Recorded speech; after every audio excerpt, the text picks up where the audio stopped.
할렐루야. 오늘 하나님께서 우리에게 주신 말씀은 사도행전 16장 19절에서 26절입니다. 신약성경 215쪽 사도행전 16장 19절에서 26절. 이 계시의 말씀을 봉독할 때에 살아계신 하나님의 음성을 들으실 수 있기를 바랍니다. 여종의 주인들은 자기 수익의 소망이 끊어진 것을 보고 바울과 실라를 붙잡아 장터로 관리들에게로 끌어갔다가 상관들 앞에 데리고 가서 말하되, 이 사람들이 유대인인데 우리 성을 심히 요란하게 하여 로마 사람인 우리가 받지도 못하고 행하지도 못할 풍속을 전한다 하거늘 우리가 일제히 일어나 고발하니 상관들이 옷을 찢어 벗기고 매로 치라 하여 많이 친 후에 옥에 가두고 간수에게 명하여 든든히 지키라 하니, 그가 이러한 명령을 받아 그들을 깊은 감옥에 가두고 그 발을 착고에 든든히 채웠더니 한밤중에 바울과 실라가 기도하고 하나님을 찬송하며 죄수들이 듣더라. 이에 갑자기 큰 지진이 나서 옥토가 움직이고 문이 곧 다 열리며 모든 사람의 매인 것이 다 벗어진지라. 아멘. 할렐루야. 옆 사람과 인사하겠습니다. 사랑합니다. 축복합니다. 사랑합니다. 축복합니다. 오늘은 동행자가 좋으면 고난도 쉽게 극복할 수 있다, 이런 제목으로 말씀을 전하겠습니다. 여러분들의 많은 기도와 또 후원으로 필리핀 선교를 잘 다녀왔습니다. 아이들에게 참 평생 잊지 못할 좋은 선교의 기회였던 것 같습니다. 이제 오후 예배 때 선교 다녀온 사역 보고를 아마 하게 될 것입니다. 저희가 이제 아침에 가서 늦은 시간까지 선교하고 돌아와서 또 큐티를 나누고, 아침에는 일찍 일어나서 1시간 가까이 저희들이 큐티를 했습니다. 그 중에 제가 아이들에게 물었어요. 청년들에게도. 왜 선교 왔느냐 그랬더니 그 6학년 학생이 이렇게 얘기해요. 엄마의 잔소리를 피하여 여기 왔는데, 여기서 보니까 엄마의 잔소리가 그립습니다. 그래요. 보고 싶다는 거죠. 지금 그 환경이 아주 열악한데 가서 보니까 엄마가 이거 하라 저거 하라 그러는데 그 잔소리였는데 와서 보니까 그 잔소리가 그립더라는 거죠. 또 한 청년은 이렇게 얘기를 했어요. 나는 군대에서 아직 전역도 안 왔는데 어느 날 엄마에게서 전화가 와가지고, 야, 동생 데리고 저기 선교 가 그랬더라는 거예요. 그래서 마지못해 왔습니다. 그런 경우도 있고, 또 어떤 청년은 자기는 가고 싶지 않은데 엄마가 가라 그러고, 또 목사님이 권면을 했다나, 그래서 목사님 말씀에 순종해서 왔더니 아주 죽을 줄 알았다고 막 해서 많은 불평도 하고 그랬는데, 하루도 지나기 전에 선교 한 곳 딱 갔다 왔는데 완전히 변했어요. 완전히 변했어요. 아이들에게요, 아침 일찍부터 밤늦게까지 공부 가르치는 것 중요합니다. 그렇지만은 그것이 강제가 되어서는요 언제든지 하기 싫어요. 그런데 선교 현장을 다 갔다 와서 보면은요, 내가 무엇을 하며 어떻게 해야 될까라는 걸 스스로 알게 됩니다. 이게 진짜 교육이에요. 진짜 교육입니다. 참 어찌됐든 이제 오후 예배 때는 제가 이제 선교 보고 대회를 하게 될 텐데, 여러분 오후에는 그 보고 대회 잠깐 하고 간증하고 또 율동하고 또 연극하고 이렇게 해서 끝납니다. 그러니까 한번 식사하시고 한번 들어보세요. 참 좋습니다. 가지 마시고요. 한번 보세요. 참 기쁘고 좋습니다. 보람 있어 보여요. 그 선교사님이 지금 20년 선교 활동을 하고 있는데 1년에 5에서 10개 교회가 온답니다. 그래서 20년 동안 봤으니 수백 개 교회를 봤을 거 아니에요. 별하별 교회를 다 본다는 거예요. 근데 우리 교회는 이번에 처음인데 이런 교회는 쉽지 않다는 거예요. 그 17명의 그 선교 지체들이 얼마나 일사불란하게 참 잘하는지요. 저희가 가서 참 감동도 많이 받았습니다. 자, 오늘 본문 얘기하겠습니다. 본문은 사도 바울이 2차 전도 여행을 떠나는 그런 장면입니다.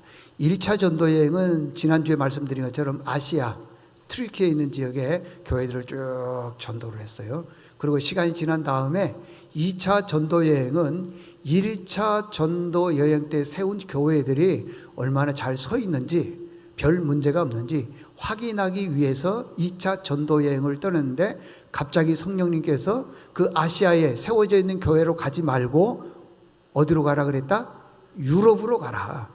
그래서 오늘 16장 1절에 보게 되면은 그런 내용이 나와 있습니다. 2절, 루스드라와 이고니아에 있는 형제들, 그쪽으로 갔다는 것입니다. 거기서 누구를 만났느냐? 디모데를 만났다는 거죠. 디모데는 어떤 사람이냐? 루스드라, 이고니아에 있는 많은 형제들에게 어떻다? 칭찬받는 사람이었다. 여러분들, 그 칭찬받는 사람과 함께 일하면은 어떤 일을 해도 무슨 일을 해도 다 즐겁습니다. 다 행복해요. 결과가 좋습니다. 그래서 5절에 보니까 그렇습니다. 결과가 나오죠. 여러 교회가 믿음이 더 굳건해지고요, 그 다음에 수가 날마다 늘어나더라. 여러분들, 우리 세은의 가족들 모두는 어디로 가든지 칭찬받는 그런 믿음의 식구들 될 수 있기를 바랍니다. 잘 알다시피 칭찬받는 사람과 함께 일하면요, 다 끝이 좋아요. 즐겁습니다. 행복합니다. 얼마나 좋은지 몰라요. 그러나 칭찬이 아니라 자꾸만 잔소리 듣는 사람, 뒤끝이 안 좋은 사람하고 일하면은 내가 힘들어요. 불편합니다. 근데 본인은 정작 제가 여러 번 얘기했지만은요, 별로 뒤끝이 안 좋은 사람들이 있습니다. 근데 내가 성격 안 좋다 그렇게 생각하는 사람은 거의 없어요. 다 본인들은 괜찮다 이렇게 생각하는 경우가 있더라는 것입니다. 어쨌든 성령께서 아시아로 가지 말고 유럽으로 가라. 그래서 여기 성경에 보이는 부르기아, 갈라디아, 그 다음에 빌립보, 또 이고니온, 이 지방으로 이렇게 가게 되었습니다. 근데 거기서 전도를 하는데 희한한 일이 벌어진 거예요. 거기에서요, 귀신 들린 한 여자를 만나게 되었습니다. 귀신 들린 여자, 여러분들 얼마나 무섭습니까? 근데 이 귀신 들린 여자는 주인이 있어요. 이 여자가 귀신이 들렸기 때문에 점을 잘 쳤나 봐요. 그래서 점을 쳐서 돈을 받는데 그 돈을 주인이 다 가져가는 거예요. 바울이 보니까 하루 이틀도 아니고 여러 날 동안 보니까 점을 쳐서 그 돈을 주인이 다 가져가는 것을 보고 굉장히 마음에 속상함이 있었다는 것입니다. 자, 18절 띄워주세요. 18절에 보니까 이같이 여러 날을 하는지라 바울이 심히 괴로워하여 돌이켜 그 귀신에게 이르되 예수 그리스도의 이름으로 내가 내게 명하노니 그에게서 나오라 하니 귀신이 즉시 나오니라. 그 귀신 들린 사람이 점을 치는데 너무 안타까운 거예요. 그래서 예수 그리스도의 이름으로 귀신을 쫓아내 줬어요.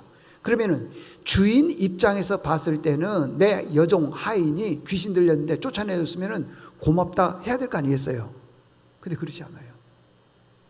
귀신을 쫓아내준 바울과 실라를 모함을 하고 누명을 뒤집어 씌워서 죄를 뒤집어 씌워서 매로 때리고 감옥에 가두더라는 거예요. 왜 그럴까요?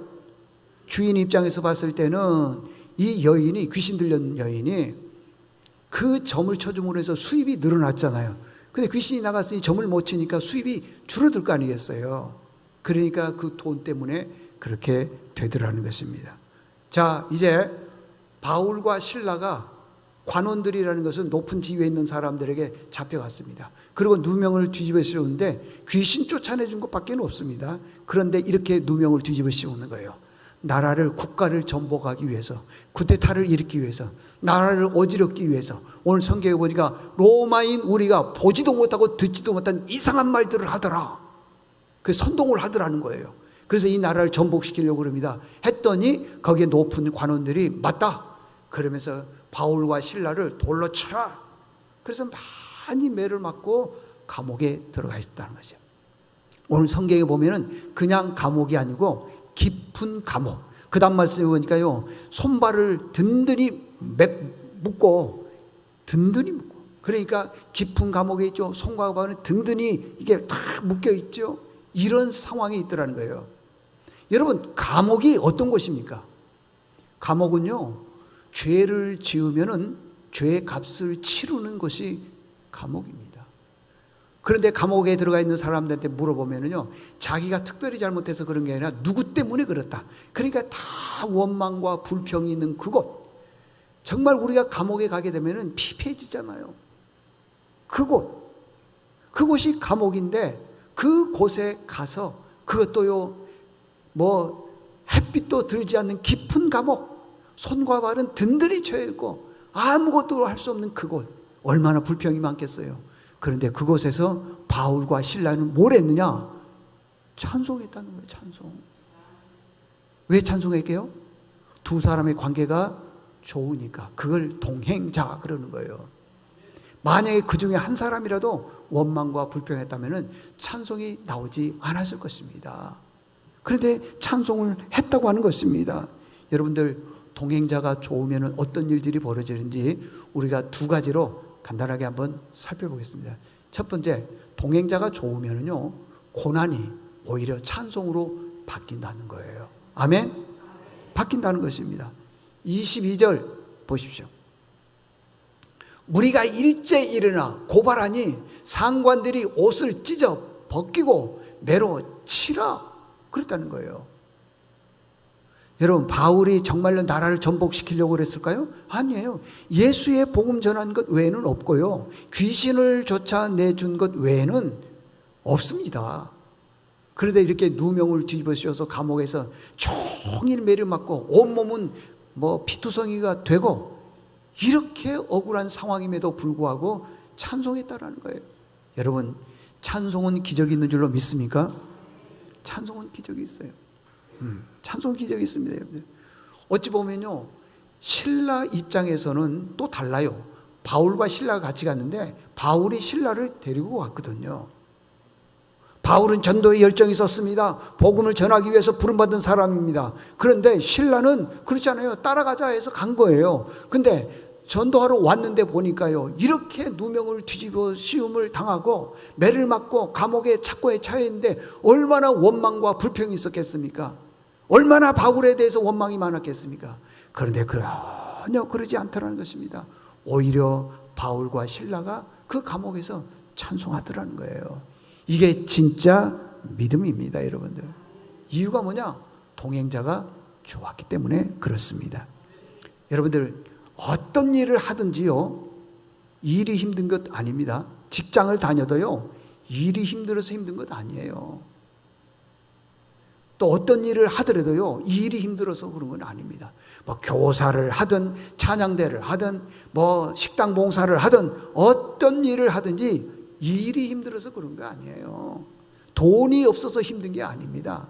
사람이 힘든 거예요. 사람만 좋으면은요, 어떤 힘든 일이 있다 하더라도 그게 힘들어 보이질 않아요. 돈이 없어도요, 사람만 좋으면은 일생을 살아가는데 별 문제가 없더라는 겁니다. 여러분, 부부 사이도 그렇지 않습니까? 고난이 와도요, 사이만 좋으면은 그 고난들을 쉽게 극복할 뿐만 아니라 오히려 고난이, 표현이 좀 이상하지만은 낭만이 될 때도 있습니다. 낭만. 그 고난을 통해서 부부의 그 정이 더 끈끈해지기도 하고요. 그래서 어떤 사람들은 그러잖아요. 당신 다시 태어나면 나하고 결혼하겠어? 뭐라 그래요? 내가 미쳤어? 그러잖아요, 여러분들. 왜? 관계가 그렇게 썩 좋지 않기 때문에. 여러분, 잘 보세요. 음식을 먹을 때에도요, 관계가 좋은 사람과 그렇지 않는 사람과 음식을 먹을 때는 희한하게 맛이 달라요. 똑같은 음식인데 관계가 좋은 사람은요, 막 정신없이 맛있다 그래요. 막 대화를 하게 하면서 열심히. 근데 관계가 좋지 않은 사람은 아무리 좋은 음식이라 하더라도요, 대화가 없어요. 별 맛을 느끼지 못해요. 이게 관계인 거예요. 제가 운동을 하지만은요, 운동을 할 때도 보면은 참 신기한 게 있어요. 운동을 같은 편이고 짝이 되어서요, 운동을 하는데 저도 기분 좋은 팀이 있고요, 짝이 있고요, 이겨도요 썩 기쁘지가 않는 사람이 있어요. 왜 그래요? 관계라는 것입니다. 관계. 얼마나 동행이 중요한 줄 아십니까? 우리 주변에 보면은 동행이 좋은 사람이 있는가 반면에 그렇지 않는 사람이 있습니다. 그렇지 않는 사람을 만나게 되면요 나까지 힘들어. 나까지요. 그래서 우리가 살아가면서 제일 중요한 게 동행자가 좋아야 된다. 매일 남을 판단하고 저 사람은 이렇고 비판하고 어렵습니다, 여러분들. 근데 반대로요, 한마디 안 하고요, 참 귀하게 여겨주고 소중하게 여겨주고 그러면 여러분들 변합니다. 동행자가 그렇게 중요한 거예요. 모세가요, 어느 날 아말렉과 전쟁을 하는데 이 아말렉의 특징이 뭐냐 그러면 전쟁을 잘해요. 아주 전쟁을 잘합니다. 전쟁을 하는데 모세가 이길 수가 없으니까 하나님께 손을 들고 기도하는 거예요. 하나님이여 저 아말렉을 물리쳐 주십시오. 그리고 손 들고 기도했더니 이스라엘 백성, 유대 백성이 이기기 시작을 하는 거예요. 그런데 손을 언제까지 들고 있겠어요? 힘이 드니까요. 손을 내리니까 이스라엘 백성들이 지드러는 거예요.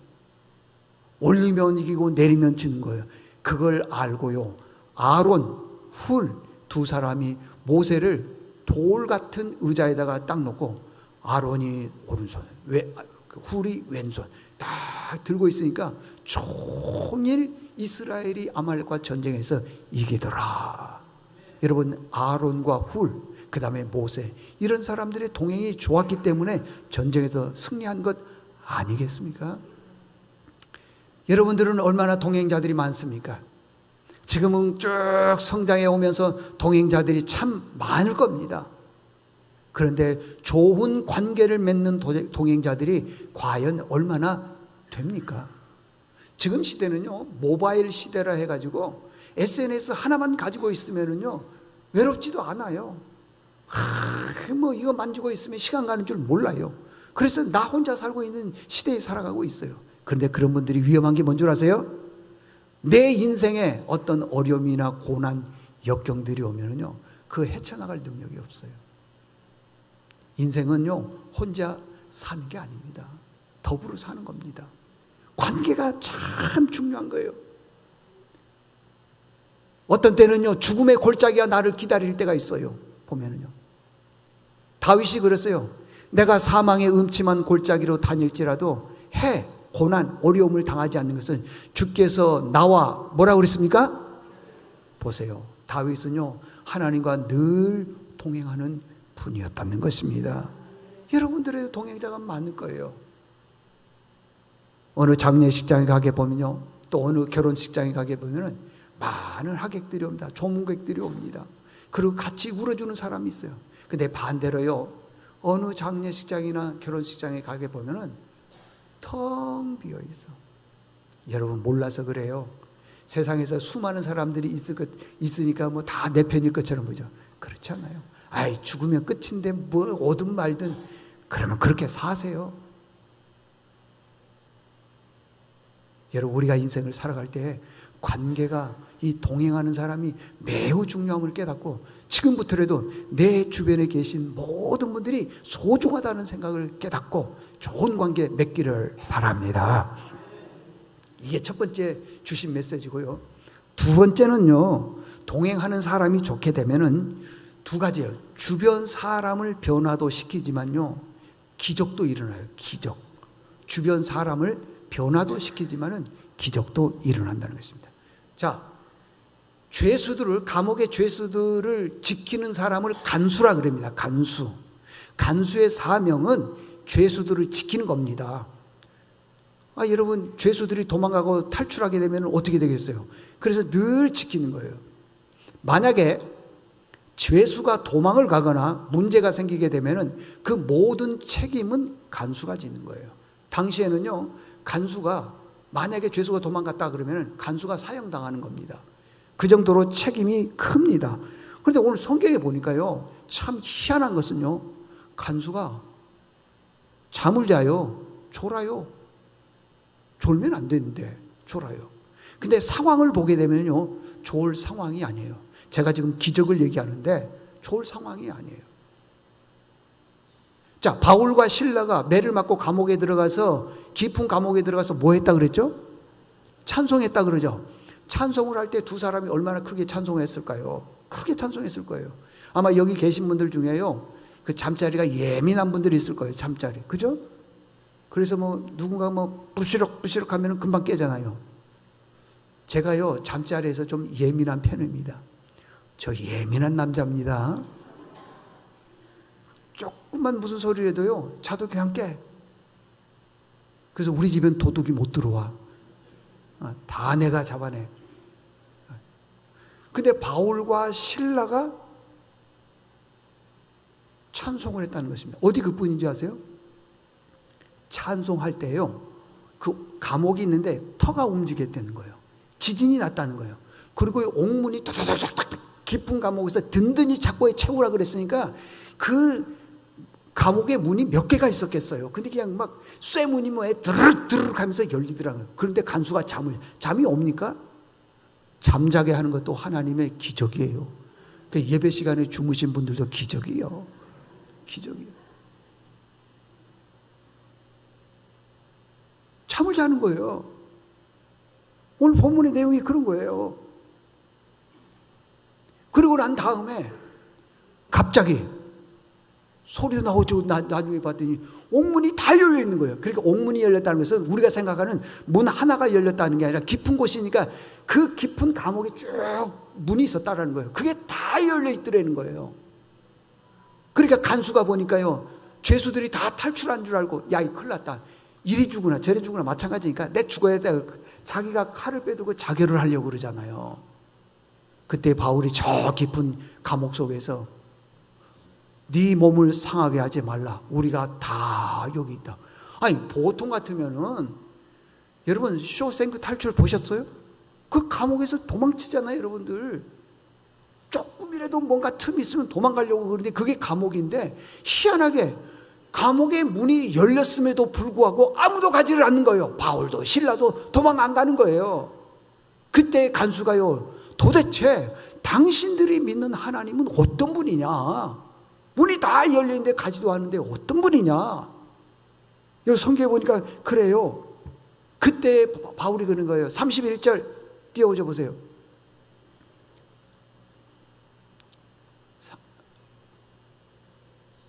주여, 제 컴퓨터가 말을 잘 안 듣나 봐요. 자, 31절 다 같이 읽겠습니다. 여기 있네. 자, 시작. 이르되 주 예수를 믿으라. 그리하면 너와 내 집이 구원을 받으리라. 아멘. 그러니까 이 간수가 보기에는 문이 닫혔음에도 불구하고 열고 도망가려고 하는데 열려 있는데 가지 않는 당신이 믿는 하나님이 어떤 사람이냐? 어떻게 당신은 도망치지 않았느냐? 그때 우리가 어떻게 해야지 구원을 받습니까? 간수가 말했더니 주 예수를 믿으라. 그래야만 너와 내 집이 구원을 받으리라. 여기서 끝난 게 아니라요 34절에 보니까 그렇게 얘기를 하는 겁니다.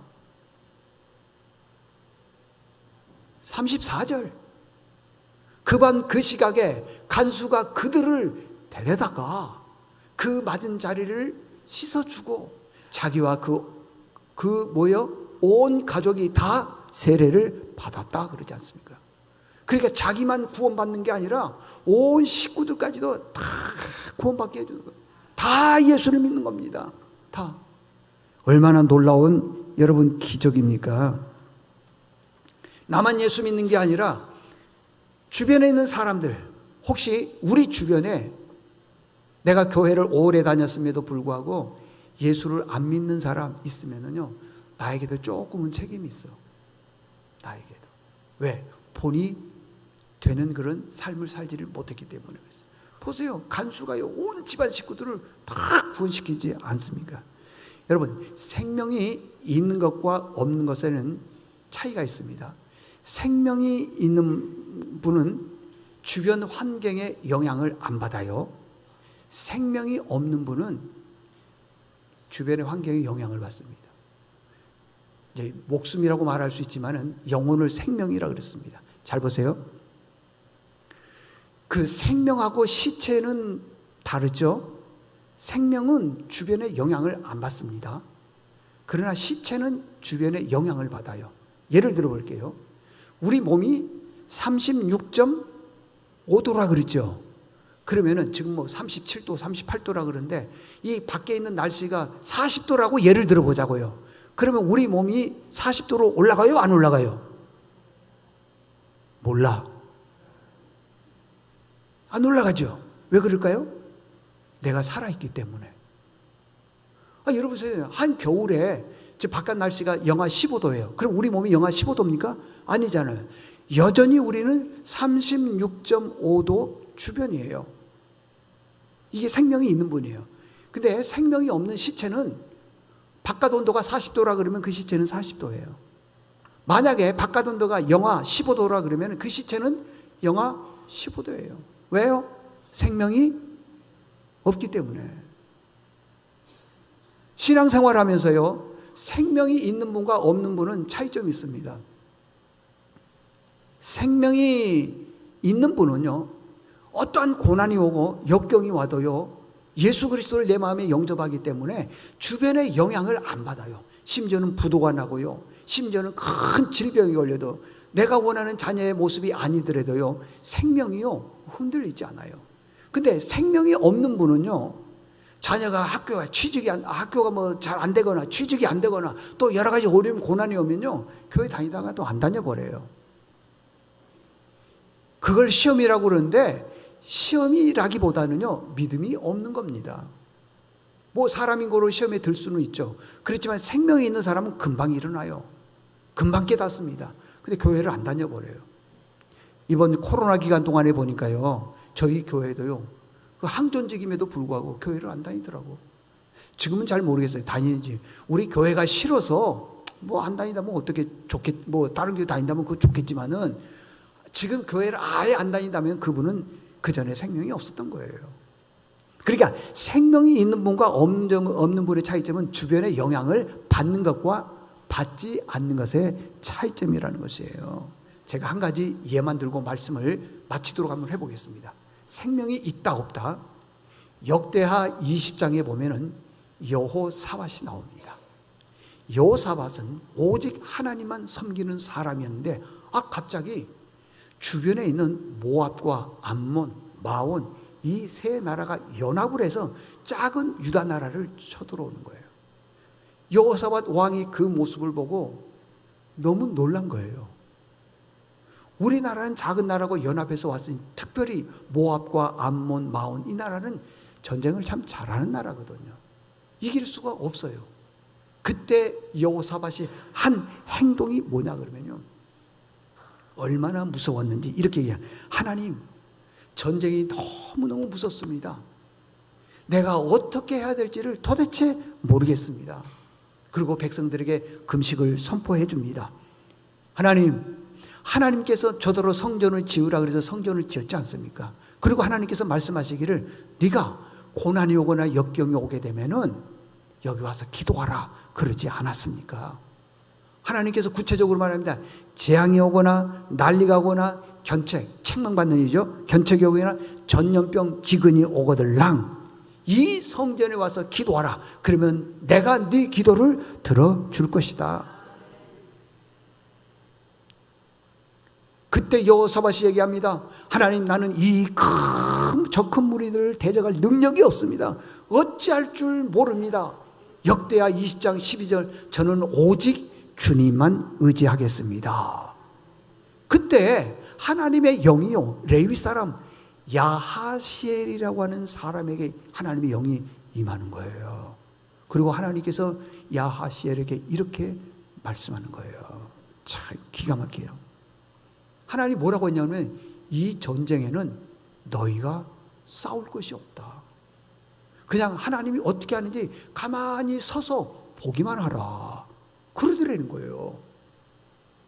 여러분, 전쟁을 하는데 아무것도 안 하고 이긴다면 그보다 더 큰 대승리가 어디 있겠습니까?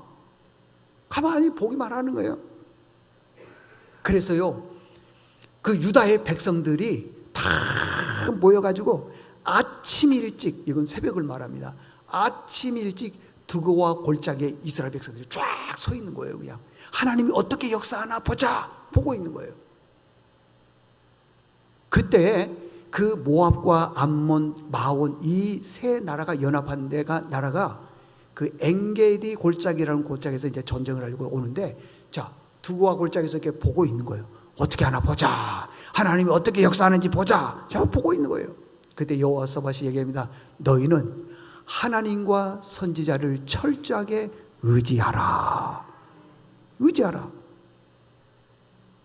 의지하라. 신뢰하라. 그러면 너희들이 형통하게 될 것이다. 그러고 난 다음에 여호사밧이 레위 족속 중에 그핫 자손과 고라 자손에게, 우리 찬양대 가운 있죠? 저런 예복을 딱 입히고 맨 앞장서서 하나님을 찬양하라는 거예요. 여러분, 전쟁터에서 여러 그핫 자손과 고라 자손이 합치면은 뭐 수천 수만인데 노래를 부르면 이 전쟁이 되겠습니까? 죽는 거나 다름없죠. 그리고 서서 이렇게 보라 그랬으니까 지금 쫙 지금 두고와 평지에서 서 있으니 나 죽이세요 그거하고 똑같을 거 아니겠어요? 이건 자살 행위예요. 두 가지가 다 가요. 근데 보라는 것이에요. 자, 그러고 난 다음에 그핫 자손과 고라 자손에 있는 사람들에게 예복을 다 입히고 맨 앞장서서요, 하나님을 찬양하라. 그때요 보니까 성경에 보니까 그래요. 그 찬송할 때에 어떤 일들이 벌어지냐, 하나님께서, 여기 성경 그대로 얘기해 볼게요. 복병을 두어 그들을 치게 하셨더라. 다른 복병이 있어요. 복병이 치게 하셨더라. 그리고 성경에 보면은요, 한 사람도 남은 사람이 없이 다 죽었더라. 그리고 전략물, 노획물을 옮기는데 3일이 걸렸대요. 얼마나 많은 노획물이 있었는지요. 그럼 복병이 뭐냐? 이것만 정리하면 되겠습니다. 복병이 뭐냐 하면은요, 모압과 암몬, 마온 이 연합군들이 와서 전쟁을 할 때 하나님께서 그들에게 복병을 두셨다는 것은 그들이 서로가 서로를 모르게 한 거예요. 그래서 전쟁을 하다 보니까 누군지를 모르니까 자기네들끼리 싸우는 거예요. 그래서 자기네들끼리 싸우다가 한 사람도 남지 않고 다 죽었다는 거예요. 다 죽었다는 거예요. 자, 역대하 20장 22절 23절 띄워주십시오. 22절. 자, 한번 읽어보겠습니다. 22절 23절 같이 쭉 읽어보겠습니다. 시작. 그 노래와 찬송이 시작될 때에 여호와께서 복병을 두어 유다를 치러 온 암몬 자손과 모압과 세일산 주민들을 치게 하셨으므로 그들이 패하였으니, 곧 암몬과 모압 자손이 일어나 세일산 주민을 쳐서 진멸하고 세일산 주민들을 멸한 후에 그들이 서로 쳐 죽였더라. 보세요. 막 서로 죽이는 거예요. 서로 죽이는 거예요. 그래서 다 죽었어요. 다 죽었어요. 언제요? 찬송할 때, 그핫 자손과 고라 자손이 전쟁터에서 찬송할 때, 바울과 실라가 빌립보 감옥에서 찬송할 때에 옥문이 열린 거예요. 그냥 찬송을 하나의 노래로 생각하시면 안 됩니다. 여러분, 찬송 안에는 여러분들이 가지고 있는 여러 가지 고민들을 해결할 수 있는 기적이 찬송 안에 있습니다. 능력이 있어요. 여러분들 찬송 많이 부르셔야 돼요. 여러분들 많이 부르셔야 돼요. 얼마나 놀라운 일들이 일어납니까, 여러분들? 그러면 보세요. 이제 자, 결론입니다. 잘 보세요. 여호사밧이 그핫 자손, 고라 자손들 너희들 예복을 입고 맨 앞장서서 찬양하라. 지금 전쟁터입니다. 그리고 우리 유다 백성들은 다 서서 저기 두고와 골짜기에 서서 하나님이 어떻게 역사하는지 봐라. 여러분들 서서 보는 거하고 노래하는 것은 전쟁터에서 거의 자살 행위예요. 안 죽으려면 어떻게 해야 되겠어요? 그 말 안 들어야 될 것 아니겠습니까? 근데 그 말을 듣더라는 거예요. 왜요? 백성들은 여호사밧을 신뢰했고 여호사밧은 하나님을 신뢰했고, 그래서 동행자가 중요한 거예요. 제가 이번 필리핀 선교를 가면서요, 17명의 우리 선교 대원들, 지체들이 참 잘하더라고요. 이제 오후 예배 때는 영상하고 그 다음에 어떻게 선교했는지 간증 잠깐 하고 그다음에 이제 뭐 연극 이런 걸로 해서 이제 발표를 하고 마치게 될 텐데 깜짝 놀랐어요. 청년들 중에, 아이들 중에, 어른들 중에 아는 사람이 없어. 못 가신 분들 용용 죽겠죠? 후회 많이 될걸. 나는 갔다 오면 대한민국이 변할 줄 알았어. 갔다 오면 우리 교인들이 다 63빌딩 살 줄 알았어. 뭐 다 똑같네 뭐. 여러분들 선교 중요하더라고요. 이제 내년에는 저희들이 뭐 어디로 갈지는 모르겠습니다만은 딱 숫자가 많으면 안 되겠더라고요. 20명 한정해서 딱 끝내려고 그래요. 20명. 네. 와, 진짜 가서요 많이 은혜 받았어요. 내가 가서 뭘 하지? 그런 분이 계셨어요. 근데 다 할 일이 있어요. 가서 보면은요. 여러분들 하나님이 주신 귀한 사명 잘 감당할 수 있기를 바라고, 찬송에는 기적이 있음을 믿습니까? 좋은 동행자 될 수 있기를 바랍니다.